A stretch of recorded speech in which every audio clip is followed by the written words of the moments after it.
I was counting, I didn't realize, but it's already my 4th time at the orchestra. It's a huge pleasure. It's an orchestra with great personality and great spirit. The rehearsals are wonderfully concentrated, but also humorous and relaxed, and one can talk about music in a very human way with them. It's an orchestra with incredible quality and flexibility. Yeah, it's beautiful.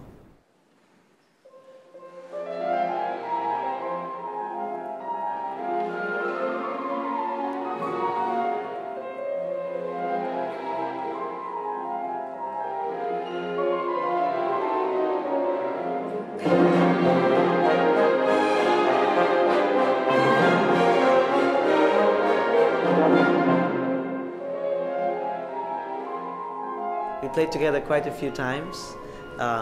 It's very easy to be friends with Lang Lang. He's a lovely guy, very, very warm and sweet and funny. And so we've traveled together. We've been on tour. We've played in various places, and it's great. And for me, the way he plays Chopin, it's something very special.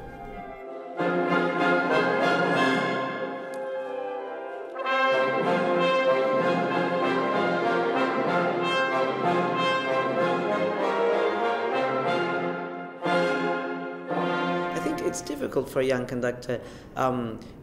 It's difficult to find the balance between having your authority, and you don't wish anyone to get the impression that you're a victim, or that you are you have to take charge of the situation, but to do this without becoming overly insistent on things it's a difficult balance to find. And I think as you get a little bit older, you become more relaxed in your approach.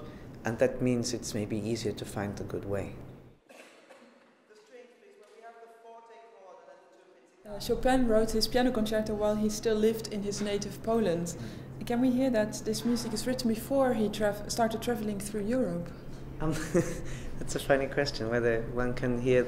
You can't ever hear the future in the music, so it depends what you mean by that. I mean, Chopin's music has a lot of dance in it. So this is surely related in some way to the Polish dances, the Polish folk music. That's a concrete way that it relates. And on the other hand, we know Chopin as being the great Polish composer. So when we hear Chopin's music, which is very distinctive, we think Poland. It's impossible to go back the other way and to see whether that's, it's a chicken and egg thing, of course. But yes, the use of the dance is something that's absolutely directly related, yeah.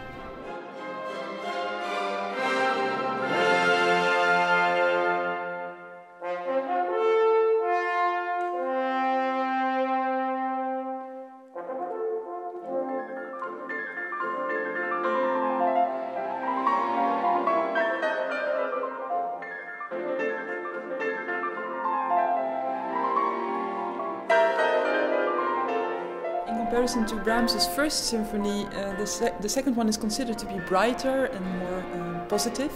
Do you agree on that? I think in comparison to all the other symphonies, the second is brighter and more positive. There are few moments in the second symphony of darkness and turbulence. They're important moments, but there aren't so many of them. I know from the experiences when we've done all 4 symphonies in 2 concerts, I did quite often this cycle. And the second is the only one where, as you go on stage, you breathe easily. It's the others are really, they have more areas of great dark music, and it's a more troublesome experience to live through them, particularly the first and the fourth, of course. The second symphony is extraordinary in the way it breathes, and the freshness, and the kind of... There's a wonderful thing in Brahms's conducting score of the second symphony. There's a small theme that comes only this one time at the end of the first movement in the flute and the oboe. And he writes underneath it, "Es liebt sich so lieblich im Lenz." It's how lovely to be in love in springtime. And that's somehow a feeling for the symphony. It's a feeling, it's a fresh symphony with renewal and this feeling of the joy of being in love. That's not common in the Brahms symphonies.